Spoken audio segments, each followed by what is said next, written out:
నీరజ్ గారు. భాగ్యలక్ష్మి గారు, over to you.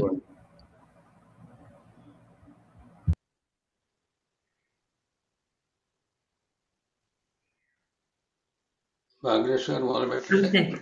Sir. Shri Mahaganadhipati నమ, శ్రీ గురుభ్యో నమ, హరి ఓం. ముందుగా గురుగారైనటువంటి అనంతకృష్ణ గారికి నమస్కారాలు తెలియజేసుకుంటూ ఈరోజు మనం స్పీచ్ వినపట్లేదే భాగ్యలక్ష్మి గారు. వినిపిస్తోందండి. నాకైతే వినిపిస్తుంది. నా స్పీచ్ వినపడుతుందా? నాకు వినిపిస్తుంది. అందరికి శుభ్రంగా వినిపిస్తుందండి. హలో, మీరు మ్యూట్ లో ఉన్నారేమో చూసుకోండి.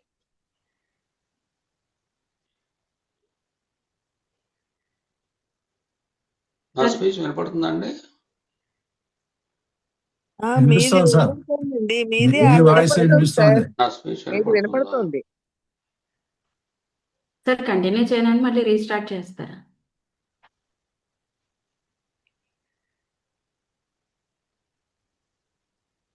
సార్ కంటిన్యూ చేయండి. Okay sir. గురుగారైన అనంతకృష్ణ గారి అనుమతితో, వారి యొక్క ఆశీర్వాదంతో ముందుగా ఈరోజు మన నాట్యశాస్త్రంలో కొన్ని అంశాలను ముందుగా చూడటం జరిగింది. ఇప్పుడు పరీక్షల రీత్యా మనం ఇప్పుడు చదువుకున్నది ఏదైనా సరే పూర్తిగా మనం శాస్త్రంగా చదవటం లేదండి. ఇది మనం పరీక్షల రీత్యా పునశ్చరణలో భాగంగా చేసుకుంటున్నటువంటి ప్రక్రియ.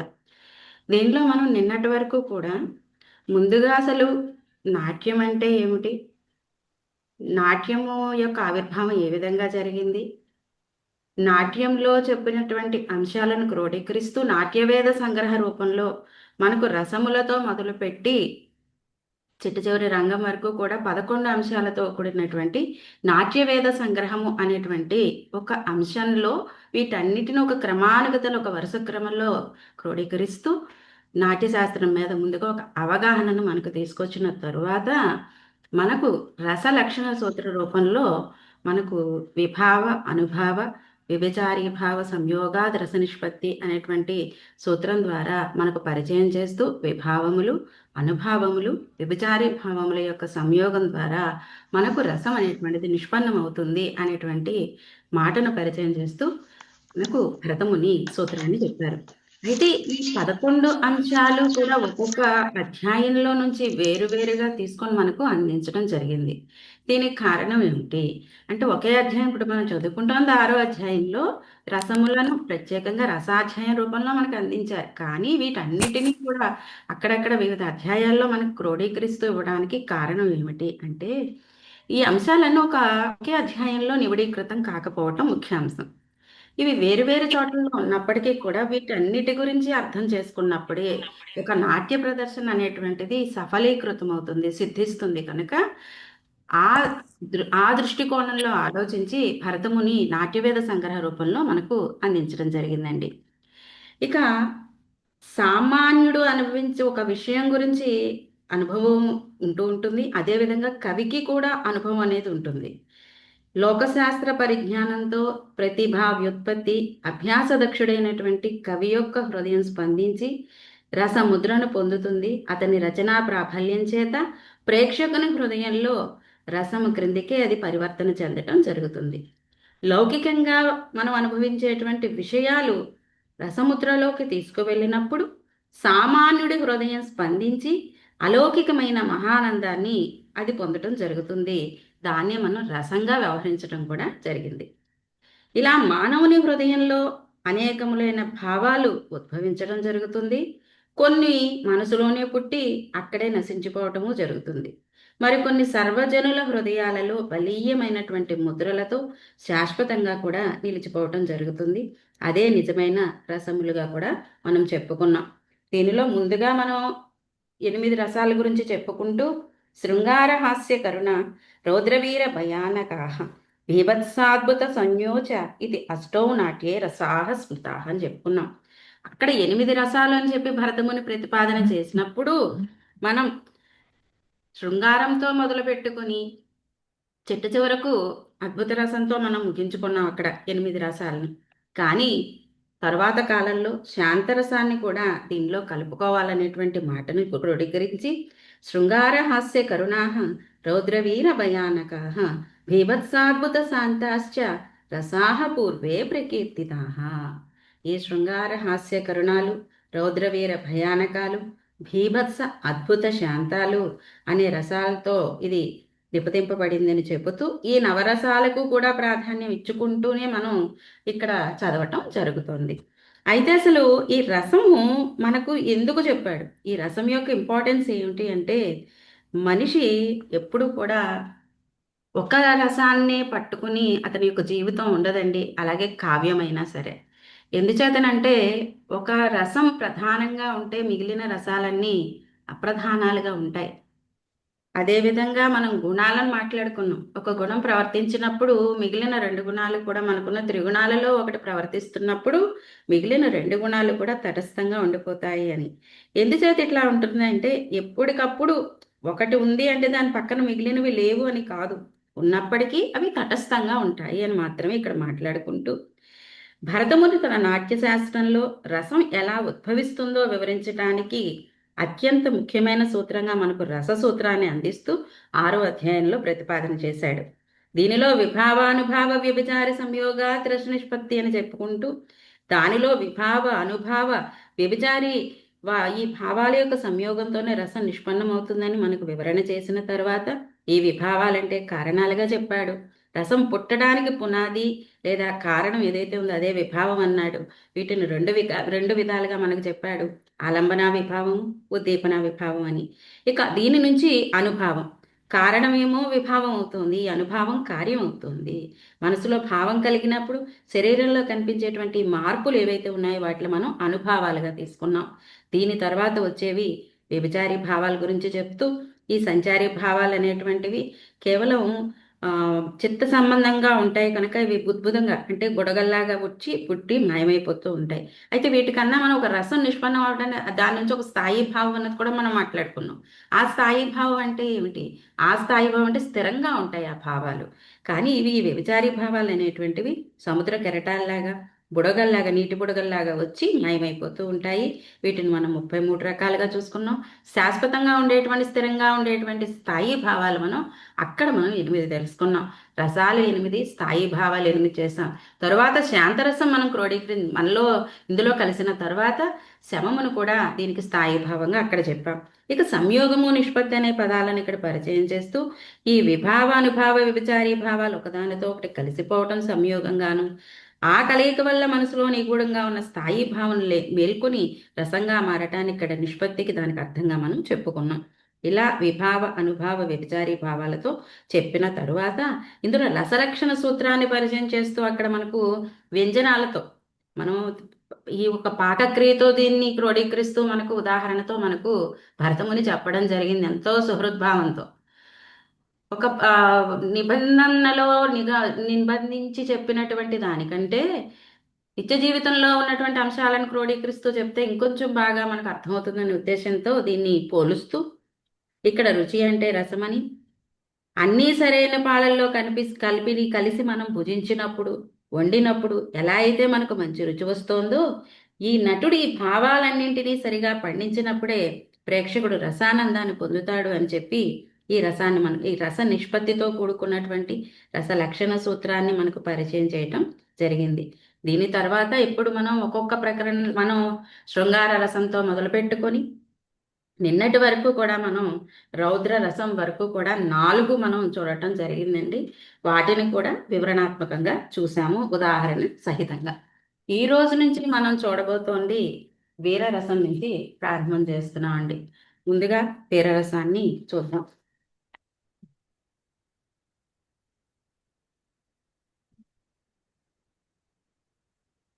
అధ వీరః నామ ఉత్తమ ప్రకృతి ఉత్సాహాత్మక సమ్మోహ అధ్యవసాయ వినయ బల పరాక్రమ శక్తి ప్రతాప ప్రభావాదిభిర్విభావైః ఉత్పద్యతే. తస్య స్థైర్య ధైర్య శౌర్య త్యాగ వైశారద్యాదిభిః అనుభావైరభినయః ప్రయోక్తవ్యః భావాః అస్య ధృతిమతి గర్వావేగో గ్రామర్ష స్మృతి రోమాంచాదయః. ఇక్కడ ముందుగా వీరరసానికి స్థాయి భావంగా ఉత్సాహాన్ని పరిచయం చేశాడు. దీనిలో అధ వీరోనామ ఉత్తమ ప్రకృతి ఉత్సాహాత్మక సచ అసమ్మోహ అధ్యవసాయ నయ వినయ బల పరాక్రమ శక్తి ప్రతాప ప్రభావాదిభి విభావైరుత్పద్యతే అని ఇక్కడ మనకు విభావాల యొక్క ఉత్పత్తి గురించి చెప్తున్నాడు. ఈ వీరరస ఉత్పత్తి ప్రకృతి సంబంధంగా ఉంటుంది. దీనిలో మనకు సమ్మోహం, ఏమీ చేయలేని ఒక నిస్సహాయ స్థితి, అంటే నిశ్చితమైన నిస్సహాయ స్థితిలో కూరుకుపోవటం, తరువాత నీతి, వినయం, బలం, పరాక్రమం, శక్తి, ప్రతాపం, ప్రభావం, ఇలాంటి విభావాల వల్ల మనం ఇక్కడ వీరరసాన్ని చూపించడం జరుగుతుంది అని చెప్పి ఇక్కడ చూపించాడు. అమోహం, నీతి, సంధి ఇత్యాది సద్గుణాలను సరిగా ప్రయోగించటం, వినయం, పరాక్రమం, శక్తి, ప్రతాపం ఇత్యాది విభావాల వల్ల ఇక్కడ వీరరసం పుడుతోంది. ఇక అనుభావాలు. తస్య స్థైర్య ధైర్య శౌర్య త్యాగ వైశారథ్యాదిభి అనుభవై అభినయ ప్రయోక్తవ్య. ఇక్కడ మనకు అనుభవాల గురించి చెప్తున్నాడు. స్థైర్యం, ధైర్యం, శౌర్యం, త్యాగం, నేర్పు మొదలైన వీరరసానికి అనుభావాలు. వీటితోనే మనం అభినయించవలసి ఉంటుంది. ఇక తరువాత భావాచ్ఛాస్య ధృతి, మతి, గర్వ, ఆవేగ, ఔగ్ర్య, అమర్ష, స్మృతి, రోమాంచాదయ. ఇక్కడ వ్యభిచారి భావాల గురించి చెప్తున్నారు. ధృతి, మతి, గర్వం, ఆవేశం, ఉగ్రత్వం, అమర్షం, స్మృతి, రోమాంచం మొదలైనవి వీరరసానికి వ్యభిచారి భావాలుగా చెప్పడం జరిగింది. అయితే ఈ వీరరసానికి పోషక రసాలుగా రౌద్రము, అద్భుత శృంగార రసాలను, విరోధ రసాలుగా భయానక శాంతాలను, రసవర్ణముగా హేమవర్ణము, దీనినే గౌరవర్ణము అంటాం. ఇది ఎరుపు పసుపు రంగుల కలయికతో ఉంటుంది. ఇక రసదేవత దీనికి మహేంద్రుడు. వృత్తి సాత్వతి వృత్తి. ఎందుచేత ఉత్సాహంతో మనోబలంతో కూడి ఉంటుంది కనుక ఇక్కడ సత్వము అనేటువంటిది మనసు లేదా ధైర్యము అని కూడా ఇక్కడ అర్థం వస్తుంది. శారీరక బలం మాత్రమే కాకుండా మానసిక స్థైర్యంతో చేసే పరాక్రమ కార్యాలను ఇది సూచిస్తుంది. ఇక వీరరసం యొక్క రకాలు. ఈ వీరరసం యొక్క రకాల విషయంలో మనకు 3 రకాలుగా ఉన్నాయని కొంతమంది చెబితే, మరికొంత లాక్షణికుల యొక్క అభిప్రాయం ప్రకారంగా మరొకటిని కూడా కలిపి యుద్ధవీరం, దానవీరం, దయావీరం, ధర్మవీరం అని మనకు 4 రకాలుగా ఇక్కడ చెప్పడం జరిగింది. ఓజోగుణ ప్రధానంగా ఈ వీరరసాన్ని ప్రవర్తింపచేయటం జరుగుతుంది.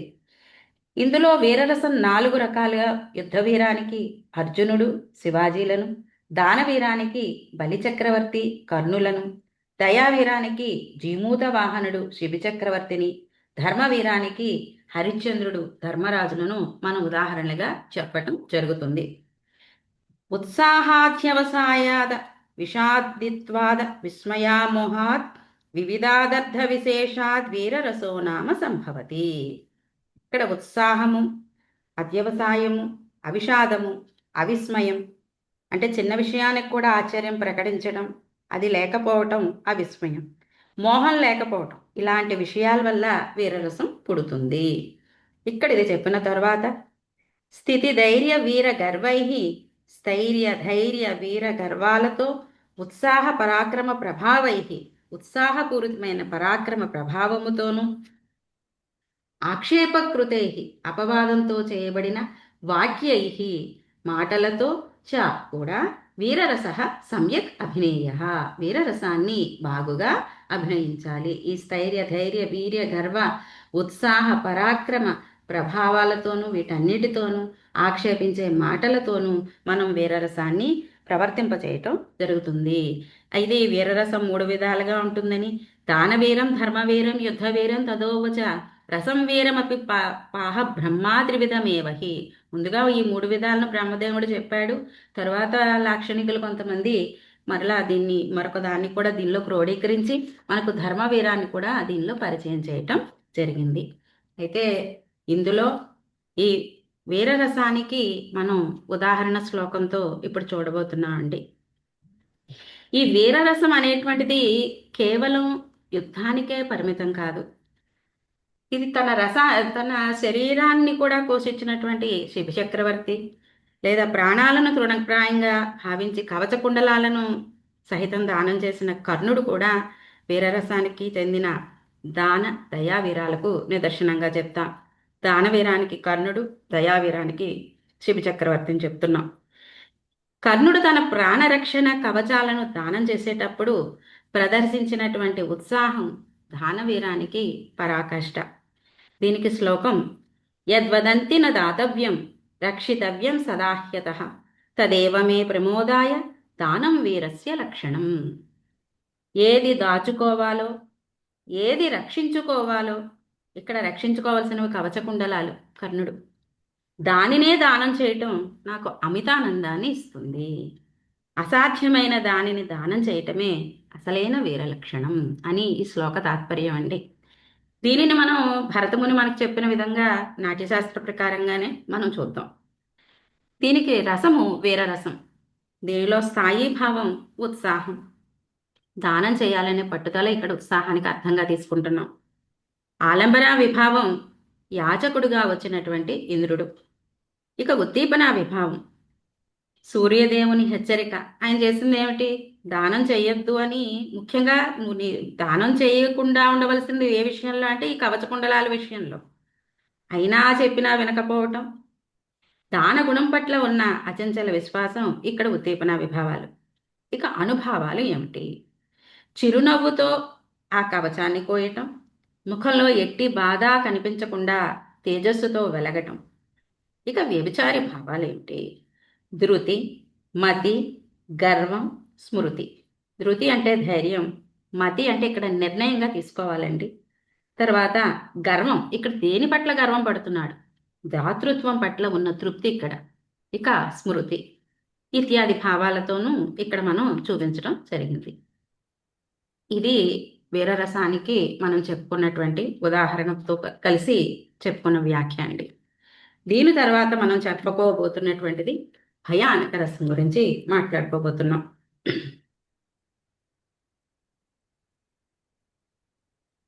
భయానకానికి మనం రసము మనకు ప్రధానంగా భయానక రసం గురించి చెప్పుకుంటున్నాం. స్థాయి భావం భయం. దీనిలో పోషక రసాలు భీభత్సం, కరుణ. విరోధి రసాలు వీరం, శృంగారం, హాస్యం, రౌద్రం. రసవర్ణం కృష్ణవర్ణం. చీకటికి అజ్ఞానానికి సంకేతం ఇది. రసదేవత కాలుడు. మృత్యువుకి అధిపతి కాబట్టి కాలుడిని ఈ రసానికి దేవతగా చెప్పడం జరిగింది. దీన్ని అనుసరిస్తూ వస్తున్న రసం ఏమిటి అంటే బీభత్సం. భయానక దృశ్యాల వల్ల అసహ్యం లేదా బీభత్సం కలుగుతూ ఉంటుంది. ప్రధానమైన వృత్తి ఆరభటి వృత్తి. నాటకంలో భయాన్ని కలిగించాలంటే కేవలం మాటలే కాకుండా అక్కడక్కడ జరిగేటువంటి పనులు, విన్యాసాలు కూడా భయంకరంగా ఉండాలి. అలా ఉద్ధతమైనటువంటి, ఇక్కడ ఉద్ధతము అంటే భీకరత్వము, మొరటుతనము అని చెప్పుకోవాలండి. ఆ ప్రవర్తన చేతనే ఇక్కడ మనకి ఆరబటి వృత్తి ఉంటుంది. తరువాత విభావాలు, ఈ విభావాల నుంచి అనుభావాలు, ఇవన్నీ ఏమిటి అన్నది వివరణాత్మకంగా వృత్తి సహితంగా మనం ఇప్పుడు మూలంలోంచి చూస్తామండి. భయానక రసం. అథ భయానకో నామ భయస్థాయి భావాత్మక. భయానక రసానికి స్థాయి భావం భయం. సచ వికృతరవ సత్వదర్శన శివోలూకత్రాసోద్వేగ శూన్యాగారారణ్యగమన స్వజన వధ బంధ దర్శన శృతి కథాదిభిర్విభావైరుత్పద్యతే. ఇందులో విభావాల గురించి చెప్తున్నాడు. వికృతమైన శబ్దాలు వినపడటం, పిశాచాదులు కనపడటం, నక్కలు గుడ్లగూబల అరుపుల వల్ల ఉద్వేగం, శూన్యారణ్యంలోకి వెళ్ళటం లేదా శూన్యగృహాల్లోకి వెళ్ళిపోవటం, తన వారి వధను బంధనాన్ని చూడటం లేదా వాటి యొక్క వార్తలు వినటం ఇత్యాది విభావాల నుండి భయానక రసం పుడుతుంది. తస్య ప్రవేపిత కరచరణ నయన చాపల పులక ముఖ వైవర్ణ్య స్వర భేదాదిభిః అనుభావైః అభినయ ప్రయోక్తవ్య. ఇక్కడ అనుభావాల గురించి చెప్తున్నాడు. ఏ విధంగా? చేతులు కాళ్ళు వణికిపోవటం, కళ్ళు తిరిగిపోవటం, శరీరం గగురు పొడవటం, ముఖం రంగులు మారిపోవటం, కంఠస్వరం మారిపోవటం ఇత్యాదుల ద్వారా భయానక రసం యొక్క అనుభవాలుగా చెబుతూ దాని తరువాత భావాచాస్య స్తంభ స్వేద గద్గద రోమాంచ వేపధు స్వర వేద స్వరభేద వైవర్ణ్య శంక మోహ దైన్య ఆవేగ చాపల జడత త్రాస అపస్మార మరణాదయ. ఇక్కడ మనకు వ్యభిచారి భావాల గురించి చెప్తున్నాడు. స్తంభము, స్వేదము, దగ్ధుతంగా ఉండటం, రోమాంచము, వణుకు, స్వరం మారిపోవడం, ధైన్యం, ఆవేగం, చపలత్వం, జడత, త్రాసము, అపస్మారం, మరణం ఇత్యాది అయినటువంటి వ్యభిచారి భావాలు ఇవన్నీ కూడా ఇందులో మనకు పరిచయం చేశారు. పరిచయం చేసిన తర్వాత వికృతరవ, ఇందులో మనం ఇంకొక మాట కూడా దీనిలో మాట్లాడుకోవాలండి. ఈ వ్యభిచారి భావాల కంటే ముందుగా మనం అనుభవాల గురించి ఇక్కడ ప్రస్తావన చేసుకుని ముందుకు వెళ్తాం. భయం కలిగినప్పుడు మనకు శరీరంలో కనిపించే మార్పులు ఉంటాయి. అవి శారీరక మార్పులు 1, 2 క్రియలు ఉంటాయి. శారీరక మార్పుల విషయంలో వైవర్ణ్యం, వేపధు, స్వేదం, నోరు ఎండిపోవటం ఇత్యాదులు ఉంటాయి. ఇక క్రియలకు వస్తే గజగజ వనకడం, పారిపోవడానికి ప్రయత్నించటం, కళ్ళు మూసుకోవటం, గట్టిగా కేకలు పెట్టడం ఇత్యాదులన్నీ కూడా ఇక్కడ చూస్తాం. దీనివల్ల ఈ గట్టిగా కేకలు పెట్టడం జరుగుతుంది, లేదా అలాంటి సందర్భంలో మాట పడిపోవటం కూడా మనం చూస్తూ ఉంటాం. ఇక్కడ చిన్న ఉదాహరణ మనందరికీ విదితమైంది చెప్తున్నానండి, అవగాహన కోసం మాత్రమే. మనం పాత సినిమా రామారావుది రాము అనే ఒక సినిమా చూసామండి. దానిలో తండ్రి మిలిటరీకి వెళ్ళిపోయిన తర్వాత ఒక రాత్రి సమయంలో పూర్వకాలంలో ఈ గజదంగులు ఓళ్ళ మీద పడి దోపిడీలు చేస్తూ ఉండేవారు కదా. అప్పుడు గజదంగ ఇంట్లోకి ప్రవేశించినప్పుడు దొంగతనం జరుగుతున్న సందర్భంలో ఆ పెనుగులాట్లో భాగంగా ఏం చేస్తాడంటే బంగారం అది దొంగిలించేసిన తర్వాత వెళ్ళిపోతూ ఆమెను కింద పడేసి ఆ ఇంటికి మొత్తం కూడా నిప్పంటించేస్తాడు. ఆ నిప్పు పెట్టేసిన సందర్భంలో అనుకోకుండా ఆమె చీరకొంగు ఆ నిప్పు అంటుకుని ఆమె కాలిపోతూ ఉంటుంది. అయితే రాముకి ముందుగా ఆ గజదొంగను చూసిన వెంటనే భయం కలిగి గజగజ వనకడం మొదలుపెట్టాడు. తర్వాత గట్టిగా కళ్ళు మూసుకుంటున్నాడు. ఆ భయం చేత ఏం చేయాలో తెలియక పారిపోవడానికి ప్రయత్నిద్దామంటే అమ్మ ఉండిపోయింది అక్కడ. గట్టిగా కేకలు పెట్టాడు. అప్పటికే ఇవన్నీ ఈ సంఘటనలో ఈ లక్షణాలన్నీ, ఈ క్రియలన్నీ కలిసిపోవటం చేత గట్టిగా కేకలు పెట్టడం, ఎక్కువగా ఉద్వేగం చెందిపోవటం చేత అమ్మ అని కేకలు పెట్టాడు. తద్వారా ఏమైపోయిందంటే చూడకూడనిది చూశాడు అక్కడ. ఆ తల్లి మంటల్లో కాలిపోవటం, దాని చేత అతనికి మాట పడిపోయింది. ఇక్కడ ఉదాహరణగా దీన్ని క్రోడీకరించుకున్నానండి. మీకు కావాలంటే మీకు నచ్చిన అంశాన్ని ఇక్కడ పెట్టుకోవచ్చు. ఇక వ్యభిచారి భావాలు, స్థాయి భావమైన భయంతో పాటు క్షణికంగా వచ్చి వెళ్ళే భావాలు ఈ వ్యభిచారి భావాలు. వీటిలో మనకు గ్లాని, శంక, మోహం, మరణం, వేగం, త్రాసం ఇత్యాదులన్నీ కూడా ఇక్కడ వ్యభిచారి భావాలుగా చెప్పడం జరిగింది. దీని తర్వాత రసగుణం, ఇక్కడ ఓజోగుణ ప్రధానంగా ఇక్కడ తీసుకున్నామండి. ఓజస్సు అంటే ఉద్దీప్తమైన లేదా ప్రజ్వరిల్లే స్వభావం. భయం కలిగినప్పుడు మనసులో కలకలం, వేగం, ఉద్వేగం ఇక్కడ కలుగుతూ ఉంటాయి. ఆ శక్తే ఓజస్సుకు ఉంటుంది. కొంతమంది లాక్షణికుల ప్రకారంగా ఈ రసంలో ఇప్పుడు చూస్తున్నటువంటి ఈ భయానక రసంలో మనకు ప్రసాద గుణం కూడా ఉంటుందంటారు. ఎందుకంటే భయం అనేటువంటిది చూసిన వెంటనే మనకు సులభంగా అర్థమైపోయే భావం. కానీ భయంకర వాతావరణాన్ని వర్ణించేటప్పుడు కవులు వాడేటువంటి కఠిన పదజాలం ఓజో గుణం క్రిందకి రావటం జరుగుతుంది. ఇక గౌడీ రీతిని ఇందులో అనుసరించడం జరుగుతుంది. అంటే దీర్ఘ సమాసాలు, కఠిన వర్ణాలతో కూడిన వర్ణన ఇందులో చేయటం జరుగుతుంది. ఇక భయానక రసంలో మనకు 3 రకాలుగా చెప్తామండి. కృతకం, అపరాధజం, విత్రాసితం అని 3 రకాలుగా దీన్ని చెప్పుకుంటాం.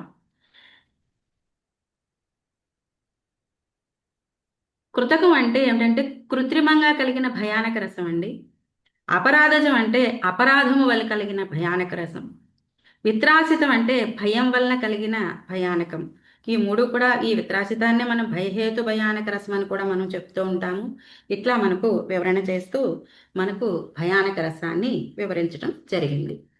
ఇప్పుడు దీనిలో కూడా ఈ భయానక రసానికి మనం ఒక ఉదాహరణ శ్లోకంతో దీన్ని అన్వయించుకుందాం అండి.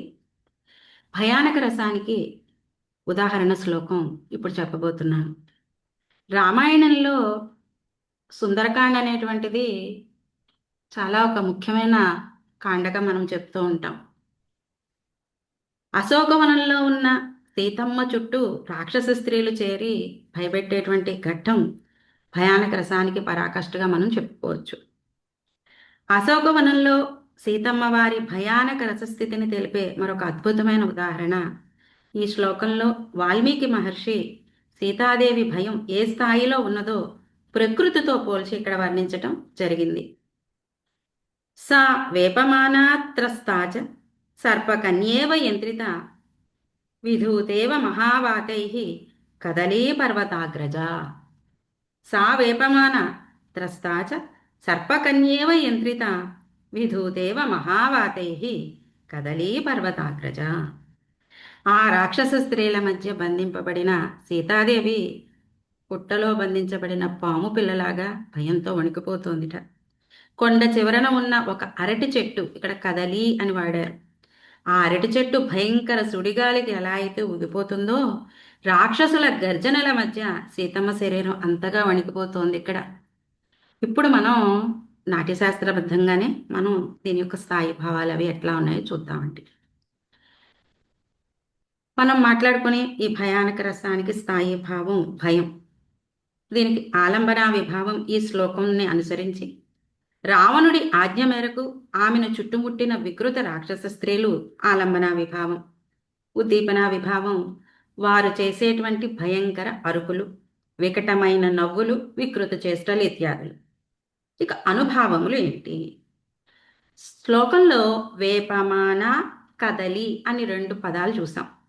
వేపమాన గజగజ వణకటం, కదలి అరటి చెట్లు అల్లాడిపోవటం, ఇవి 2 కూడా అనుభవాలు. వ్యభిచారి భావాలు ఏమిటి? త్రాసము, విషాదం. ఇక్కడ త్రాసం అంటే అకస్మాత్తుగా గుండె నిబ్బరాన్ని కోల్పోవటం, విషాదం అంటే దిక్కు తోచని దిక్కు లేనటువంటి స్థితి. అయితే దీన్ని సీతమ్మ వారి విషయంలో ప్రత్యేకంగా ఈ భయానక రసాన్ని చెప్పడానికి కారణం ఏమిటో ఇప్పుడు చూద్దాం. సాధారణంగా భయానక రసం భయాన్ని కలిగిస్తుంది, కానీ సీతమ్మ విషయంలో పోషక రసంగా కరుణ ఇక్కడ మనకు తోడవుతోంది. పోలిక ఏమిటి ఎట్లాగో చూద్దాం. అరటి చెట్టు గాలికి ఊగడం అనేది ఆమె సుకుమారత్వాన్ని, రాక్షసుల క్రూరత్వాన్ని ఇక్కడ ఒకేసారి చూపించడం జరుగుతోంది. ఇక్కడ వృత్తి ఏది తీసుకున్నారు అంటే మనకు 2 వృత్తులు కనిపిస్తాయండి. ఆరభటి వృత్తి, భారతీ వృత్తులు కనిపిస్తాయి. ఇక్కడ రాక్షసుల వైపు ఆరభటి వృత్తి ఉంటే, అంటే ఇక్కడ ఉద్ధతమైన శైలి అని ఇందాక మాట్లాడాను, అంటే మొరటుతనంతో కూరుకున్నటువంటి శైలి ఇక్కడ మనకు రాక్షసుల ప్రక్షాళన కనిపిస్తుంది. సీతమ్మ వైపు చూస్తే భారతీ వృత్తి కనిపిస్తుంది. ఈవిడ దీనంగా రాముణ్ణి ప్రార్థిస్తూ అక్కడ కనిపిస్తుందండి. కనుక ఇక్కడ ఆరభటి వృత్తి ఉంటుంది, భారతీ వృత్తి కూడా ఈ శ్లోకాన్ని అనుసరించింది. ఇక గుణం, రాక్షసుల వర్ణనలో ఓజోగుణం అంటే తీక్ష్ణత ఉండటం కారణంగా సీతమ్మలో భయతీవ్రత ఎక్కువగా ఇక్కడ మనకు కనిపిస్తుంది అన్నమాట. ఇక క్లుప్త విశేషంగా దీనిలో చూస్తే ఈ సన్నివేశంలో సీతమ్మ ఆశ్రయం అంటే ఎవరిలో రసం పుడుతుందో వారు రాక్షస స్త్రీలు విభావం కారణంగా చెప్పాము, ఆమె వణుకు అనుభావంగా చెప్పాము. ఈ 3 కలయిక వల్ల భయానక రసం ఇక్కడ పరిపృష్టమైంది అని ఇక్కడ ఈ శ్లోకానికి మనం తాత్పర్యంగా తీసుకోవటం జరిగిందండి. దీని తర్వాత భీభత్స రసం గురించి చూడబోతున్నాం. భీభత్స రసం, రసము భీభత్సము, స్థాయి భావం జుగుప్స లేదా అసహ్యము. పోషక రసాలు వీర, రౌద్ర, భయానక శాంతరసాలైతే విరోధి రసాలు శృంగారము, హాస్యము. రసవర్ణము నీలవర్ణం, రసదేవత మహాకాలుడు. ఈ బీభత్స రసం అనుసరించే వృత్తి ఆరభటి. ఇక్కడ మాయ, యుద్ధం, క్రోధం ఇత్యాదులతో మనసును కదిలించేటువంటిది ఈ వృత్తి కనుక ఆరభటి వృత్తిని తీసుకున్నారు. రీతి గౌడీ రీతి, దీర్ఘ సమాసాలు, కఠిన వర్ణాలను ఉపయోగించటం. ఇక గుణము ఓజస్సు, కావ్యానికి శోభనిచ్చేటువంటి ధర్మాలను ఇక్కడ మనం గుణాలు అంటున్నాం. ఈ బీభత్సం అనేది మనల్ని నిశ్శబ్దంగా ఉంచదండి, మనసులో తీవ్రమైన ఉద్రిక్తతను కలిగిస్తుంది. కనుక అట్టి గుణమే ఇక్కడ మనకు ఓజోగుణం కనుక ఇక్కడ ఓజస్సును తీసుకోవటం జరిగింది. దీని తర్వాత మనం భావాలేమిటి ఇవన్నీ ఒకసారి శాస్త్రబద్ధంగా మనం చూసేటువంటి ప్రయత్నం చేద్దామండి. భీభత్సరస ప్రకరణం. దీనిలో అద భీభత్సో నామ జుగుప్సా స్థాయి భావాత్మక. భీభత్సరసానికి స్థాయి భావం జుగుప్స. సచ అహృద్య అప్రియ అరోష్య అనిష్టశ్రవణ దర్శన కీర్తనాదిభి విభావైరుత్పద్యతే. ఇందులో వచ్చేటువంటి విభావాలు ఏమిటయ్యా అంటే గంధరస స్పర్శల చేత, శబ్దాలలోని దోషాల చేత, అసహ్యం కలిగించే ఇంకా అనేక వస్తువుల చేత, అంటే ఈ విభావాల చేత బీభత్సరసం పుడుతుంది అంటున్నాడు. ఈ విభావాల్లో మనకు 2 రకాల విభావాలు, అంటే విభావాలు మనం 2 రకాలుగా చెప్పామండి. ఆలంబనా విభావము, ఉద్దీపనా విభావం.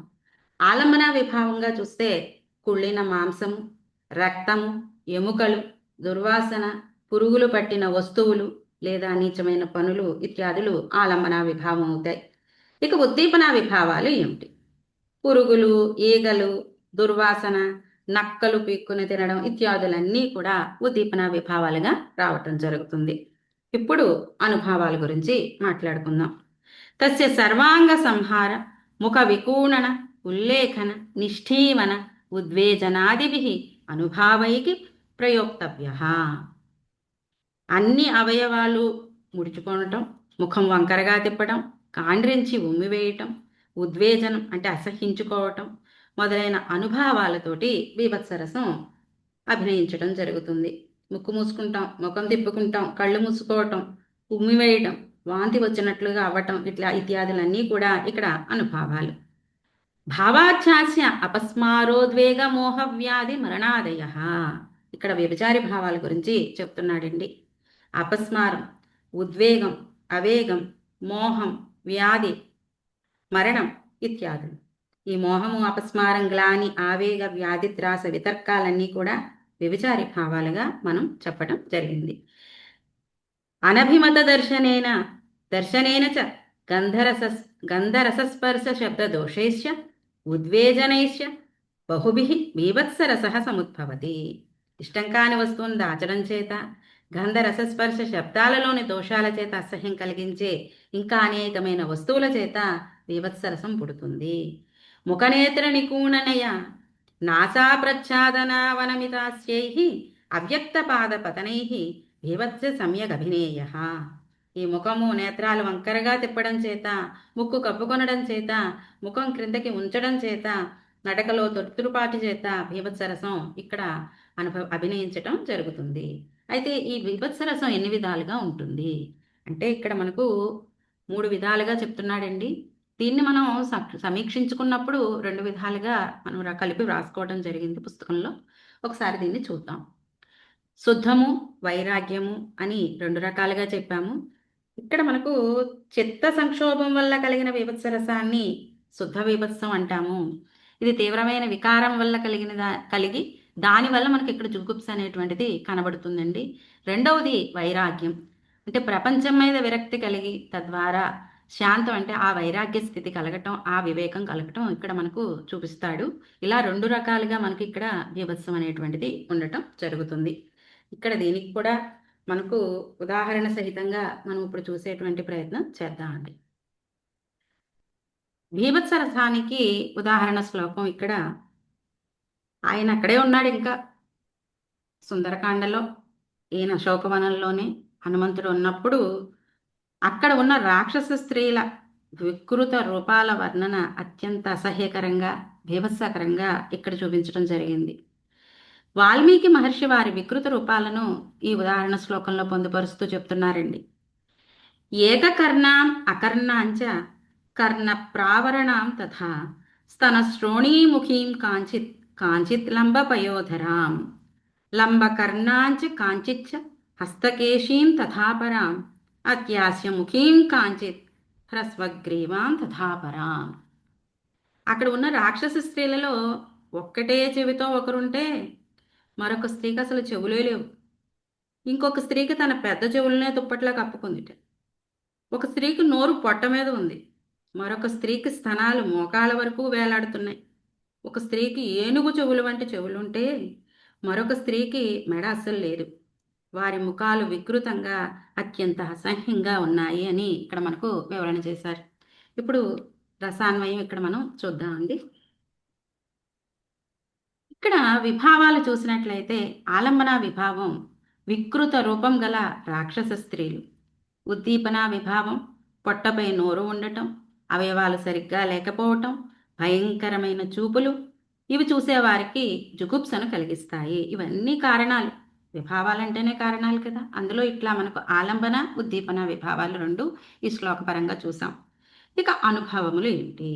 ఈ వర్ణన చదివినప్పుడు పాఠకుడికి, ప్రదర్శన చూస్తున్నటువంటి సామాజికునికి కలిగేటువంటి ముఖ వికారం అంటే ఆ ముఖ త్రిప్పుకోవటం, ఇది చదువుతున్న పాఠకుల్లోనూ కలిగే స్పందన అంటే అనుభవం అవుతుంది, చూస్తున్న సామాజికుల్లో కూడా ఇది స్పందన కలుగుతుంది. ఇక వ్యభిచారి భావాలు. ఈ వ్యభిచారి భావాలలో గ్లాని, మోహం, వితర్కం అని 3 విధాలు చూస్తాం. ఆ వికృత రూపాలను చూడగానే కలిగినటువంటి మానసిక అసౌకర్యమే గ్లాని. ఆ వికృత రూపాలను చూసి కొంతసేపు నిశ్చేష్టులు కావటమే మోహం.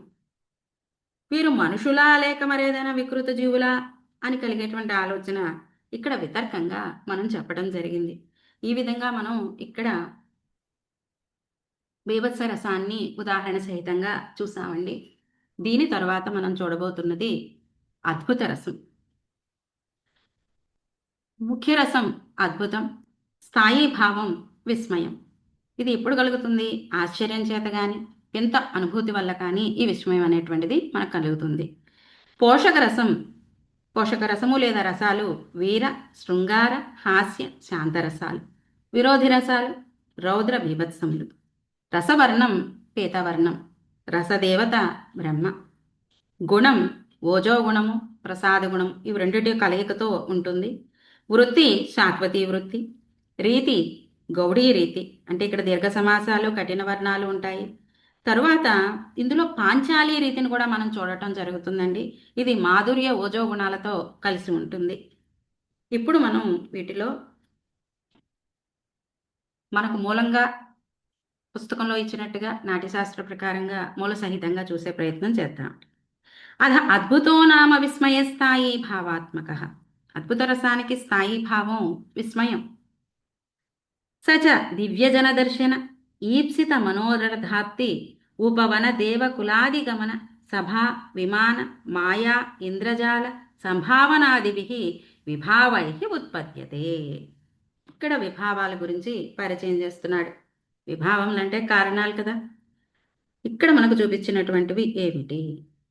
ఇందులో ముఖ్యంగా ఆలంబన విభావం అద్భుత వస్తువు లేదా వ్యక్తులను చూసినప్పుడు జరిగేటువంటిదండి. ఉదాహరణకు దివ్య పురుషుల సందర్శనం, మాయాజాలాలు,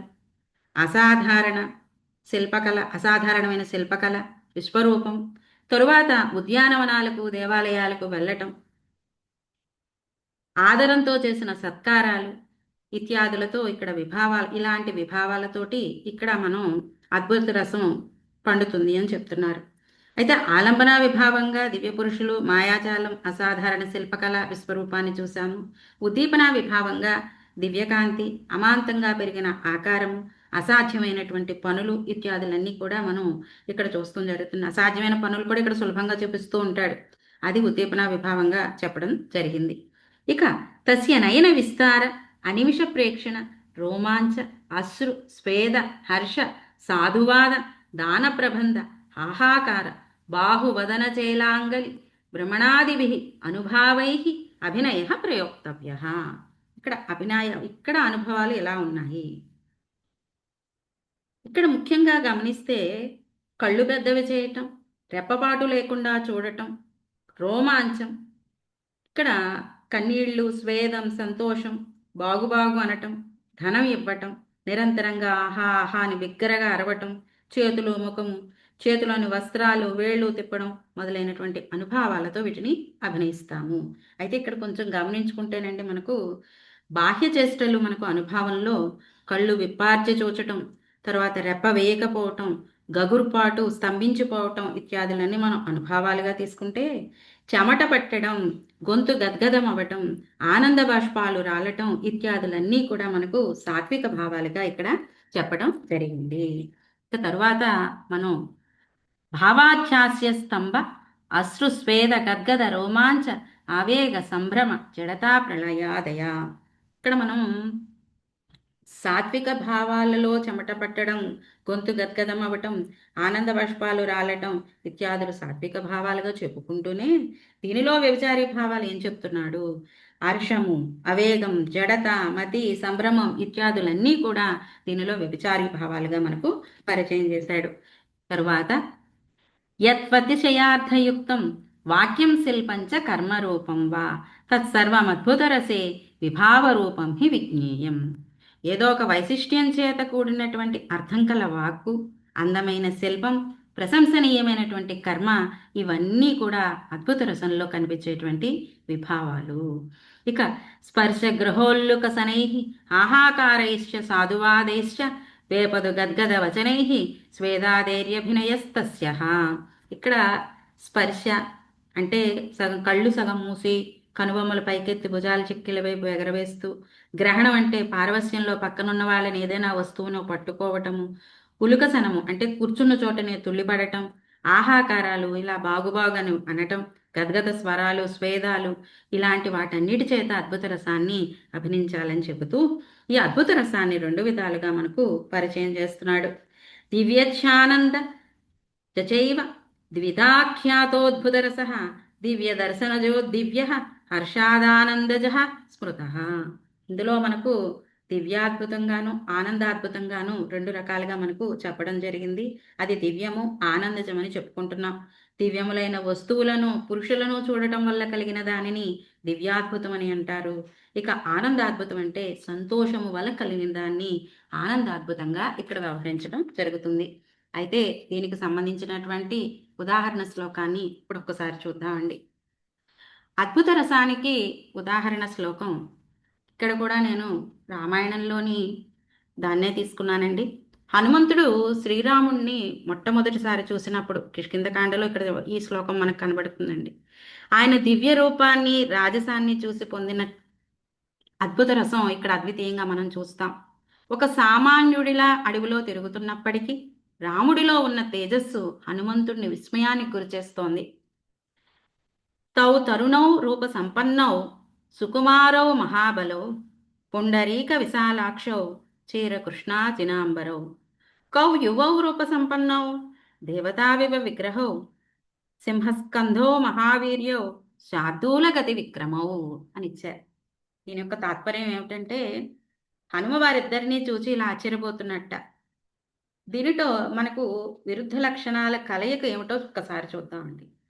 సాధారణంగా సుకుమారం ఉన్న చోట అంటే ఆ సుకుమారత్వం ఉన్న చోట బలవంతం అనే బలంగా ఉన్నారు అన్నది ఇక్కడ మనం చూడలేం. కానీ ఇక్కడ వీరు సుకుమారులుగా కనిపిస్తూనే మహాబలవంతుల వలె ఉన్నారు అని చెప్పారు. ఇది హనుమలో అద్భుత రసాన్ని కలిగించింది. మునివేషంలో రాజసం. వీరు ఎట్లా ఉన్నారు? నారచీరలు కట్టుకున్నారు, జింక చర్మాలు, అందుకే ఇక్కడ చీర కృష్ణాజినాంబరం అన్నారు. వారు నారచీరలు, జింక చర్మం ధరించి మునుల వలె ఉన్నారు. కానీ వారి శరీర ఛాయ, విశాలమైన నేత్రాలు, నడక మాత్రం సాక్షాత్తు దేవతలు భూమి మీదకు వచ్చినట్లుగా ఇక్కడ ఉన్నాయి. ఇక పరాక్రమం, దీని గురించి ఏం మాట్లాడారు? శార్దూల గతి అని చూపించారు. వారి భుజాల సింహాలలా బలంగా ఉన్నాయిట. వారి నడకలో పులి వంటి గాంభీర్యం అంటే శార్దూల గతి ఉట్టిపడుతోంది. అయితే ఈ శ్లోకాన్వయాన్ని మనం నాట్యశాస్త్ర ప్రకారంగా చూసే ప్రయత్నం చేద్దామండి. ఇది రసము అద్భుత రసం, స్థాయి భావం విస్మయం. ఈ ఉదాహరణ ప్రకారంగా ఇక్కడ అడవిలో మునివేషంలో ఉన్న అసాధారణ రాజకుమారులను చూసి కలిగినటువంటి ఆశ్చర్యం, ఆలంబన విభావాలు శ్రీరామలక్ష్మణులు, రామలక్ష్మణుల యొక్క దివ్య రూపం. ఇక ఉద్దీపన విభావాలు ఏమిటి? వారు సుకుమారంగా ఉండి కూడా మహాబలవంతులుగా ఉండటం, మునివేషంలో ఉండి కూడా సింహము వంటి నడక కలిగి ఉండటం, ఇక్కడ శార్దూల గతి అన్నాము. ఇక అనుభావాలు ఏమిటి? అనిమిష ప్రేక్షణం, హనుమవారిని రెప్పవేయకుండా చూచుట, వారిని దేవతలా అని ప్రశ్నించుకున్నాడు ఆయనలో ఆయనే, వినయంగా మాట్లాడటం ఇత్యాదులన్నీ అనుభావాలు. ఇక సాత్విక భావం ఏమిటి? రోమాంచం, స్తంభన. వారి తేజస్సును చూసి హనుమ పులికించాడు, అది రోమాంచంగా చెప్పాడు. కొద్దిసేపు అలాగే ఉండిపోయాడు, అది స్తంభనకు చెప్పాడు. ఇక వ్యభిచారి భావం ఏమిటి? ఇందులో వితర్కం, హర్షము అని 2 చూస్తాం. వితర్కం ఏమిటి? వీరు దేవతలా మనుష్యులా అని తర్కించుకున్నాడు ఆయనలో ఆయన్ని. హర్షం, వారిని కలిసినందుకు కలిగినటువంటి సంతోషం. ఇందులో మనకు ముఖ్యాంశాలు ఏమిటి అంటే, విభావం అనేది కారణం కనుక ఇక్కడ రాముడి పుండరీక్ష విశాలాక్షో అన్నాం శ్లోకంలో. పుండరీక విశాలాక్షో, తామర వంటి కళ్ళు, దేవతావివ విగ్రహం, దేవతల వంటి రూపం. ఈ రెండూ కూడా హనుమలో ఆశ్చర్య బీజాన్ని నాటడం జరిగింది. ఇది కారణంగా చెప్పాం. ఇక అనుభావం అంటే ఏమిటి? ప్రతిచర్య కదా. హనుమ తనను తాను నిగ్రహించుకొని ఒక సామాన్య బ్రాహ్మణుడి వేషంలో వెళ్ళి వారిని అడగడం ద్వారా తనలోని విస్మయాన్ని అక్కడ వ్యక్తం చేశాడు. ఇక వ్యభిచారి భావాలు ఏమిటో చూద్దాం. కౌయువ, ఎవరు మీరు అని అడగడం వెనుక ఉన్న జిజ్ఞాస మరియు వితర్కం అద్భుత రసాన్ని ఇక్కడ పరిపుష్టం చేస్తున్నాయి. ఈ శ్లోకం కేవలం వర్ణన మాత్రమే కాదండి. ఒక భక్తుడుగా హనుమ తన పరమాత్మ అయినటువంటి రాముణ్ణి మొట్టమొదటిసారి చూసినప్పుడు కలిగేటువంటి పరమ అద్భుత స్థితికి ప్రతిరూపంగా ఈ శ్లోకం ఉంది కనుక నేను అద్భుత రసానికి ఉదాహరణగా ఈ శ్లోకాన్ని చెప్పటం జరిగింది.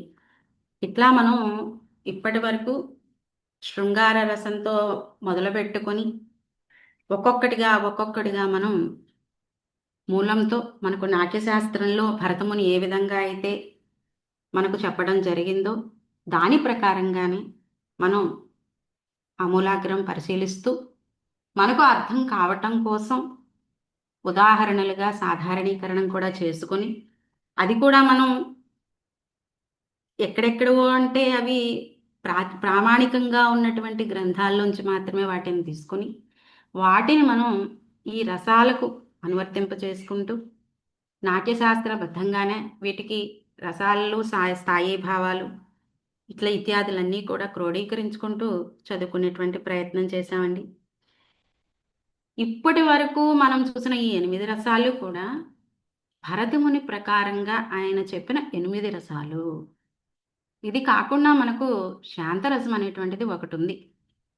అయితే దానిని నేను ఒక విడిగా నేను చెప్పాలనేటువంటి ప్రయత్నం చేస్తున్నానండి.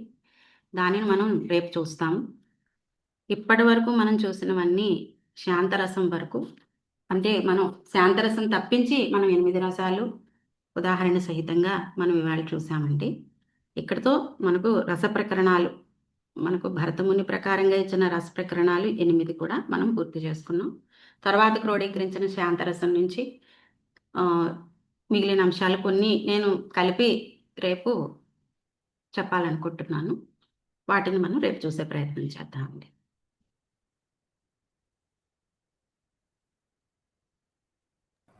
ధన్యవాదాలండి. చాలా బాగుంది. చాలా బాగా చెప్పారు. చాలా బాగా చెప్పారు పంచాంగం భాగ్యలక్ష్మి గారు. అద్భుత రసంలో తీసుకెళ్లారండి. ధన్యవాదాలు సార్, ధన్యవాదాలు. చాలా బాగా వివరంగా చెప్పారు. రామాయణంలోని ఎగ్జాంపుల్స్ కూడా తీసుకుని చెప్పడం బాగుందండి. ఎందుకంటే అందులో మనకు రామాయణంలో లేని రసం ఏమి కనపడటం లేదండి. అన్ని రసాలు అందులో కనపడుతున్నాయి. సరే చూద్దాం అన్న ఉద్దేశంతో తీసుకోవటం జరుగుతుంది.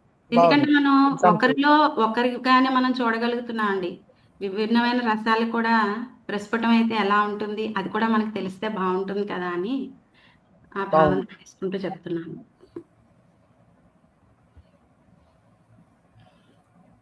ప్రసాద్ గారు మీ కామెంట్. చాలా చాలా బాగా చెప్పారండి, అద్భుతంగా చెప్పారు. ధన్యవాదాలు సార్.